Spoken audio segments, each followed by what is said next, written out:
Assalamu alaikum. This is video 4.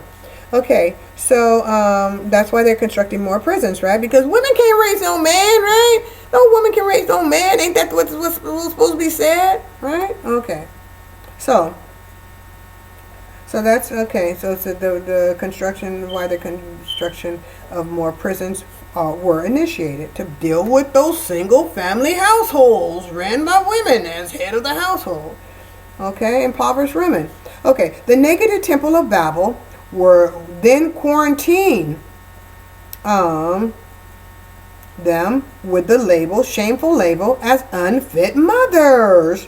Okay, they got to be buried with labels, under labels, especially black women, right?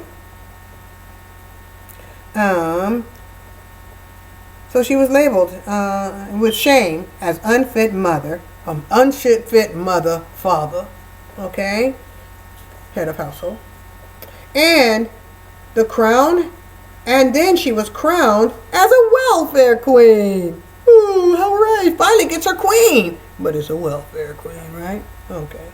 Unlike the warmongers and the banks who got bailed out with welfare money, they're not welfare kings. They're smart businessmen, right? They get billions of welfare dollars, tax dollars, but they're not welfare kings. Like the little woman who gets a $500 check for herself and her child, and she was supposed to have babies just so she could get $100 more per month. But the banks, they could go squander that money. Don't even have to be answered about how they spend that money. They can go bankrupt over time, but they're too big to fail. So they gotta give them money, right? Okay. These welfare kings, okay, or cartels, welfare cartels, right? Okay. Okay. So she was given them. She did the fornicating woman with child is given a label, or she's crowned, right, as welfare queen, because they were not man enough to handle it on their own, stand on their own. God damn it, be a man, right? Okay, when raising a man, right? Woman, be a man. Okay, grab yourself by your balls and be a man, right? Okay. Now, the heaviest psychological cast of all was the one of unfit wife, mother, welfare queen material. Now she's doomed. She's not going to get anybody to love her, okay? Because she's big, black, and ugly, right? And a welfare queen. And ignorant, okay? She can't even talk. She just can't even talk. Okay, she just that goddamn dumb. She dumber than the deepest southern ignorant exit. She can't even talk, okay? Yeah, that's what the stereotype is supposed to be, okay? She's just supposed to be drooling out of her mouth, okay? The welfare queen, okay? That's the image Reagan painted of her, right? Okay. Okay, the negative connotation made it acceptable for men, husbands, okay, to disrespect their wives and women, okay? And especially black women, okay? Despite black women had been the mother of humanity. Well, has been the wet nurse of the aristocratic elite in the South, right? But she now, once they get their liberty, the ignorant black welfare queens, right? The hypocrisy, okay? And literally, they're not. They're beautiful, sexy, my sisters. I love you. Always and forever. Okay? Okay. Like Tupac, right? Okay. Okay, so now, so they were to disrespect their wives by ignoring their basic sensitive nature and also, like mine, a desire to be loved. Okay? By my man. Okay, anyway. So, okay, now, women of CWS African regions were especially neglected, as I said, myself included. Now, I believed the man I loved, his love was, now, this is what I believed. I believed the man I loved, his love was to shelter me from the sorrows of egalitarianism. Okay? Because I got married at 19. Okay, I was young, innocent. Now, in love, I would not have to think about the depressing manifestation of of, of racism, of poverty, of the lack of education. I was deceived. I was bamboozled, led astray. Okay?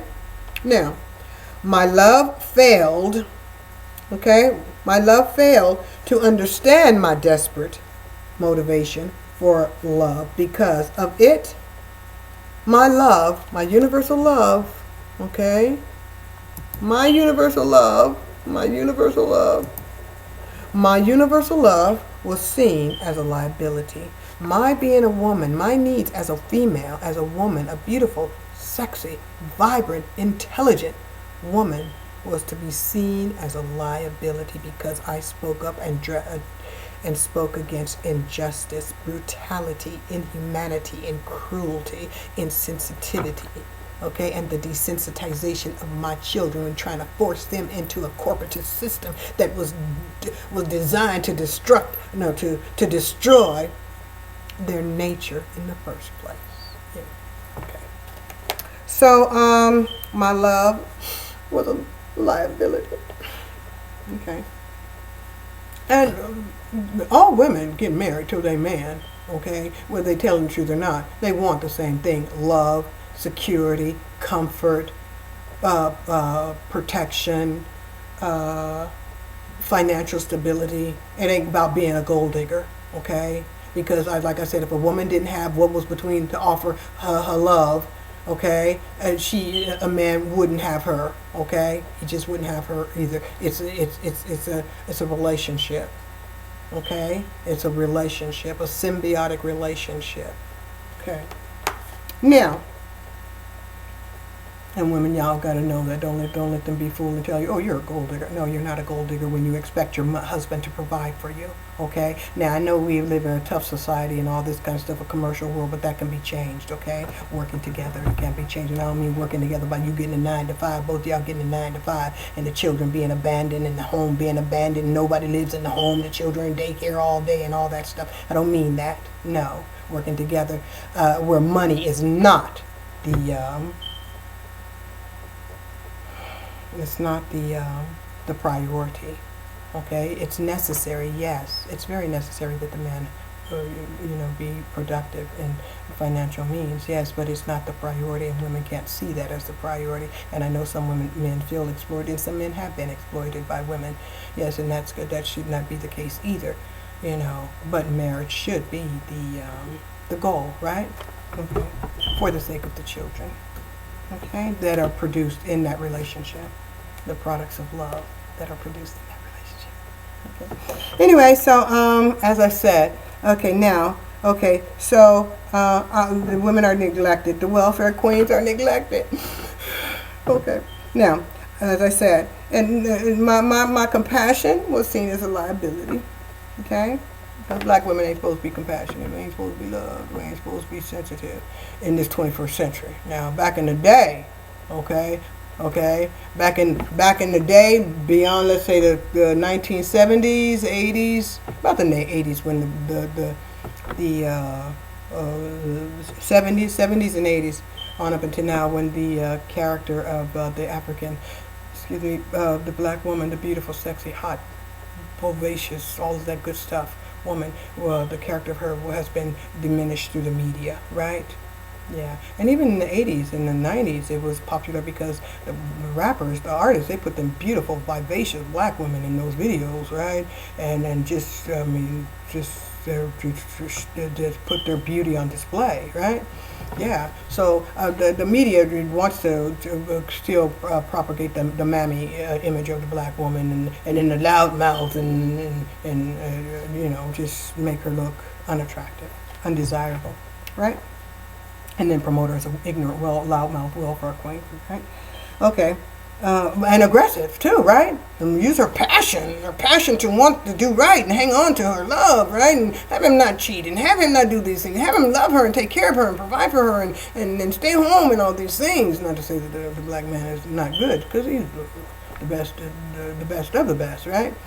But when the black woman has to, she, like all women, they want, a stable family, So when she speaks on that issue, and she's adamant about it, then, of course, her passion becomes is used as a weapon against her. Okay. Okay. Such as mine was, right? Now, okay, so it was a liability. He described to me, my love, my true love. No, not my true love, because it wasn't my true love, but it was my love, my soul, I believe, my love, okay? Okay? My love failed, as I said, to understand my desperate motivation for love as a woman, because it was my compassion, my empathy, my sensitivity was considered a spiritual liability in a corporatist to a man with priorities, with a corporate inclined toward the corporate index, right? Now, he ascribed to the same consciousness within the cruel institution that plagued me. His fortitude challenged my nature as well. My true love, which was Allah subhanahu wa ta'ala, caused me to strengthen and expand my mind, open my heart, and he allowed me to unleash my soul. Okay? Though I was disturbed by the outrage, my physical love, he caused, where am I at? Okay, here I am. Okay, make sure I got it correct. Okay. Okay. Despite. Okay, yeah. Okay, yeah, he called to my true love. My true love, which is Allah subhanahu wa ta'ala, allowed me to open my heart, my mind, expand my mind, and feel free, right? Now, disturbed by the outrage, my love was called to challenge the spellbound, chivalrous narcissist cult in the economic social protocol. The man I physically love, he was disturbed by my desire to address those issues, right? He was disturbed by that because he was dealing with the corporate index. But that's not uncommon, because we have people today, who don't want to let go of that corporate mindset for fear. And it's hard for men because they have to support the family. They need that dollar, right? So they feel they must pledge allegiance to that. And in that system is misogyny, right? Whereby the woman just shuts up and sits her ass down, right? And just focus on taking care of the kids, right? Still with the caveman mentality of just cooking and cleaning, right? Servitude, right? Second-class citizen, even in the household, right? Okay. And she's supposed to be content with that. Whatever they say goes. The authoritarian mentality, totalitarian mentality, all of that. No democracy, dictatorship within the home, right? Okay. Okay. I had to be free of the confusion. I had to be emotionally stable and mentally unencroached upon, becoming aware of the social structure, male consciousness, and its inability to naturally love women under the hypnotic Gentile spell carried enough weight to cause many women, including my little bitty young self, to sink to the bottom of any fiery pit, crash on the sharp rocks below, and just die. Okay? The hypnotic spell that cannot be broken with aggressive fire for fire, because my mouth, I didn't want to use it that way. I didn't want to cuss, I didn't want to scream, I didn't want to shout, I didn't want to fight, I didn't want to bite, I didn't want to nip or tuck or... Okay, I'll stop there. Okay, but because that's not on the paper. Anyway, so the hypnotic spell, okay, I said that, okay. Now, the hypnotic spell, it cannot be broken with fire for fire. Two dragons, and it's only going to burn the house down, right? Two dragons spitting the fire. For it is solid, the paradigm and the consciousness, it is as solid as a hard body. It has to be, this consciousness commercial imperialism has to be understood, and supremacy has to be, and cultural supremacy has to be understood, okay, in order to be seen. The lack of love was a direct stab in my soul with the sharpest egalitarian double-edged sword, because on the outside I expected to be loved and protected on the inside from the outside, but being programmed with the same mindset, a man being programmed with the same mindset from birth, okay, to, that a woman is to be in her place, okay, that attitude is in the house as well, in the home as well, and it leads to abuse in the home, right? So, okay, because it leaves a woman vulnerable, especially if she's not aware of, that type of behavior. Okay, she has not even seen it before. She's not native to that. Okay, it's alien to her. That's alien behavior. Okay, so it has to be understood. The nature of that mindset has to be understood. So the lack of love was a direct stab, as I said, a direct stab in my soul with the sharpest egalitarian double-edged sword. Despite the father of my children providing me with the economic means of mothering, I was placed in the unfit wife, secondary wife category, right? Unfit wife and mother category of debasement as well. So I was debased as well because I'm a woman, right? Uneducated woman, right? Ignorant, poor, black woman with a big ass mouth. Okay? Only thing good for one thing, as Donald Trump said, and that's sex. Good for sex. Okay? And they're right. What can we say? That's true.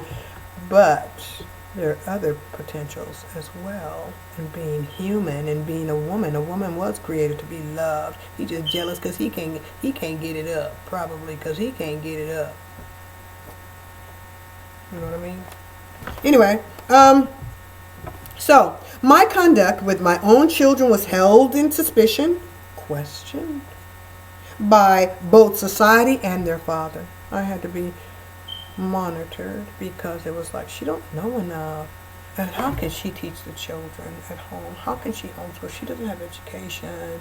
She hasn't been exposed to this. She doesn't know this and she doesn't know that. Okay, so it was questioned, and so it keeps in constant debate in the home, right? Confusion, because women are supposed to be bimbos. Even black or white, we're supposed to be bimbos, not know anything, okay? It's still coming at the dark ages where only men were educated, right? Okay, right, okay. So, and then society lies to you, tell you can trust you can trust your spouse, trust your this, trust your that, and you should be able to trust them, but the way society's raised men, women gotta be very, very wise as to, when they're in a relationship. They have to be wise because men have been programmed. Women have been programmed. We've been programmed because socially conditioned to behave one way, and I tried to be that way, but I didn't fit into that cookie cutter program. I didn't, because it wasn't designed for me. It was unnatural for me. Okay, now, so I was debased, right? I was put in debasement. Okay. My conduct, as I said, was questioned by the society and the father. Okay? Now, on the dangerous edges with the system against women and directly against Eastern women of black descent, I was a statistical risk to fall victim to some ill form of egalitarian addiction. As said, I was supposed to be, statistically, I was supposed to be, a drug addicted deviant, right? Because it would put up against all this weight of stress, right? But alhamdulillah, Allah saved me, right? Okay. On the edge in confusion, I was mentally fragmented, though it was a burden to bear. A Coptic would say, I was not whole. I be not whole. Okay, spiritually, mentally, or physical. But then again, nobody's really whole until they raise their kundalini, as we said. The pineal gland opens and they connect with the universal consciousness and have the collective mind, right? That where they have their mind, or the mind of the creator, their mind, and the mind of the humanity, right? One mind. So no, everybody's fragmented. But in this corporate paradigm, if one doesn't get out, okay, then they remain fragmented in that paradigm and not mature. To be mature, to be spiritually evolved, they have to have that kundalini raised into the pineal gland, and it goes through that gate at the 33rd vertebrae. That's called the what? The medulla oblongata. That's what it's called. Last time with that video. So they go through that, raise the pineal gland. Crack that pineal gland, that what they call that cosmic egg, right? And with that wave of energy, it just squeezes it over, shocks it open, right? And you connect with that universal energy, and then the collective mind, you become one, right? Then you're whole, okay? So when we're still a child in that system, the commercial system, imperialism, under all that weight and stigmatism and abuse and cruelty and pain and suffering, it's tough to get out, right? Got to get that knowledge. Got to stay connected to the prophets, okay? The foundation of religion until you get out, okay?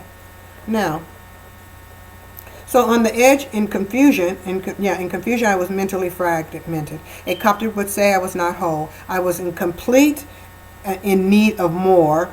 I was wounded, feeling unloved, unhappy within my life, in search of an answer.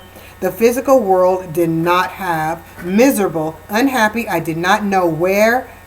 On the edge, I was and on the edge, I was insecure with my life. I did not know where I belonged. Yet the answer to my truth, to my myth, to my happiness, and all my joy lie buried, repressed under the nucleus of the egalitarian, neutron compressing bureaucratic machine. Okay? I was scared, but I was scared, but acceptance of the negative consciousness meant agreeing with and being forced against the androgynous walls, spiritually raped when compelled to make the very sacrifices oppositional to my mental, physical, and cultural constitution. I was in a spiritual quandary, an emotional crisis. I had to search my soul very deeply. Okay. I was psychologically distraught and disillusioned by the constant, blatant, systematic, repressive linguistics of hypocrisy, propagating a jaded, protagonistic economic structure perched atop Jurassic theocracy of global death. That's what they were doing. Okay? For me to live in a system of death, life was impossible, regimented around impulsive outrage like sunbursts, blocking out all healthy thought. One must live systematically by a single goal rule of misogynist, gentilian consciousness of absolute repression. That's what they were trying to force me to accept. And my head was getting heavier and heavier and heavier. By the second, it was getting heavier by the tick-tock. Okay? A rule that is not correct, but erect, according to the phallic system, right? It is the theocratic crown head way, the crown phallic head way, a neoconservative way, a Zionist way. It is the corporatist way. It is the corporatist way. Their systematic established way. It is to be their way, or it is to be no way at all. Any consciousness attempting To go counter was threatening, as said spoken. It was threat. It was it threatened to the established. It was a threaten. It was a threat to the establishment, right? The consciousness established, the established consciousness, the one and one. Anyone who went against that would be what? Let's see. Let's go to video 5. Hold on. Just hold on. Just hold on.